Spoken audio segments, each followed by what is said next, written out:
Hey everybody, welcome to Obscurities and Miniatures! It's Friday, which means we've got yet another obscurity in literature, and today we're going to take a look at The Wall. And no, this doesn't have dancing hammers and people singing about, education, and you can't have your pudding without eating your meat or whatever. No, this is The Wall by Mario Alberti and Antoine Cherion, if I'm pronouncing that correctly. That's a fun-looking name. I know he's done work in movies and games and things like that, because I read up on things. But I did know who Mario Alberti was prior to this, and that's actually what got me interested in this book. Mostly because I was familiar with his work with Humanoids, which is actually seen publication in the US. And as I was scrounging around for hours, because I know at some point or another, and I should still have, by Alberti, his Morgana and Red Hand. Both of those were published in English, and they were about this size. This is a big book. And one thing I got to comment on, and I got to say this about everything the Magnetic Press has put out, is just the quality of their books. I love the rounded edges, the nice thickness of the hardcovers. They're all sewn bindings. Some of the bigger ones have like the ribbon bookmarks in there.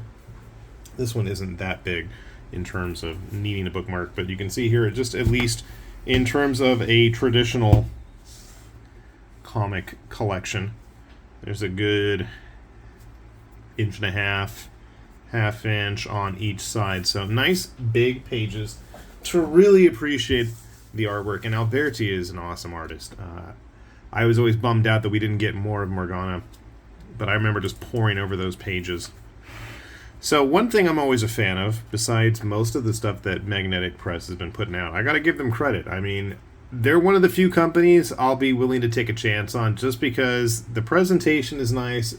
It doesn't always fall within the same typical tropey stuff. And I mean, I guess I could say that about most European comics. I was going to say, I can't really call this specifically French or specifically Italian, because they both are from their respective countries. And I think that actually kind of ties in with the story here. So they kind of go into some of the details of where this is supposed to take place, but it's kind of not fully explained, which is kind of interesting. Now, I would kill for a black and white version. Alberti's artwork is just absolutely packed with detail, and especially for whatever reason, always in those early chapters. I mean, you can really see just that opening shot of the landscape, the whole desolate post-apocalyptic look to it. I dig it. I've always been a fan of that. So our story starts off with a pair of siblings who are going to become quite important to the story in more ways than they realize. And you wouldn't have a typical post-apocalyptic story without all sorts of interesting vehicles, scenery. I thought the first few pages were a little disorienting in terms of what was going on exactly. Rereading it made a lot more sense to me. I don't know if it's just certain parts of the story I felt really moved quickly and glossed over some details. Maybe that would have been in the novelization of this story. We got some Walker mechs.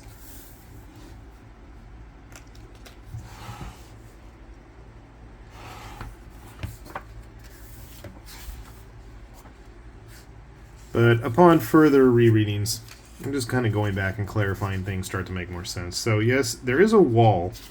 And if I'm understanding correctly, they don't specify where this wall is, but I believe it's somewhere between Europe and Africa, if I remember reading the gist of it correctly. Which is not actually implied or specified anywhere in this comic. That's just my own kind of digging around. But it's interesting what the wall is for exactly. Here you can see that early art that we saw that was in black and white. And yes, there is an idyllic Eden setting. There's more to it than that. Now what's interesting is, as I'm just going to gloss over things, obviously we have a post-apocalyptic world, and what's interesting is we don't get the reasoning for it, but we see the inevitable decline and how things in this story got to be. and that's kind of intertwined. So this was originally 3 books, or 3 tomes, if we're going to go with the French delineation. But so the first section we have setting up the story. The second section is where we start to see more of the history of what happened and how all of the main characters' stories intertwine, which they do. And then the third act is mainly the resolution. I was surprised to see all of the various characters and how they all ended up intertwined. Of course, we've got giant mecha, right? You can't have a sci-fi story set in a burned-out post-apocalyptic world without at least a little bit of cool-looking tech. And zombies. Gotta have some zombies, right? They do play into it. I'm not going to tell you how, but there is plenty of action. And like I said, I feel like at times the story kind of rushed, and then it kind of stopped, and then it felt like it was rushing again. And we do have a conclusion. I mean, it's not like the story doesn't end, but it does have a bit of a cliffhanger to it, which I'm going to try to skip over and not show you guys. We do have some nice artwork once we can open the pages up there. And a pin-up artwork of all the various characters. Project Eden and all its mecha. Somewhere I was reading Alberti's done covers for the big 2, maybe big 3. Is Image allowed to be one of the big 3 at this point?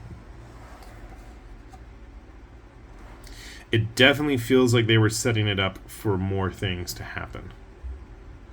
I like how some of these zombies are very Blaine-like in their techno bioorganic junkiness. Our main characters here, Solal and Eve, and Jen, which we'll skip over, and then a brief bio on the back.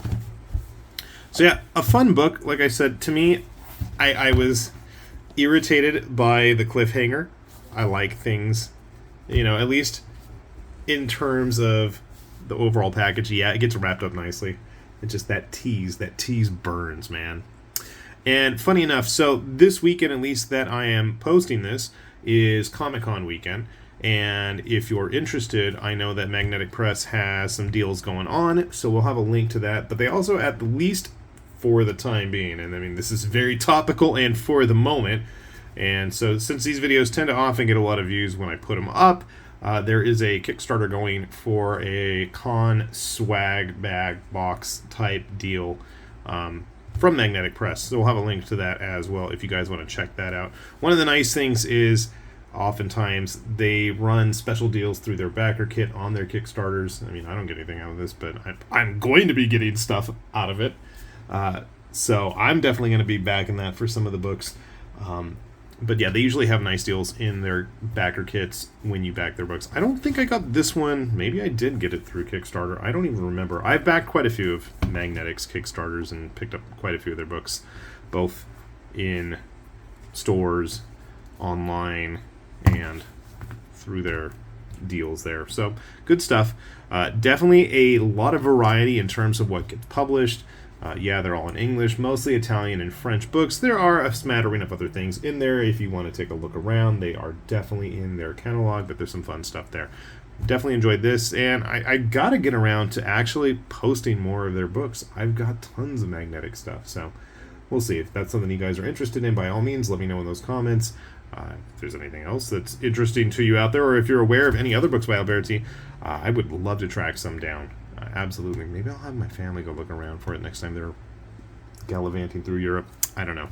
I'm rambling at this point, so it's a pretty good time to stop things. So yeah, with that said, this has been High Lord Tamberlane with Obscurities and Miniatures, saying thanks for watching, and we will see you back here soon. Bye-bye.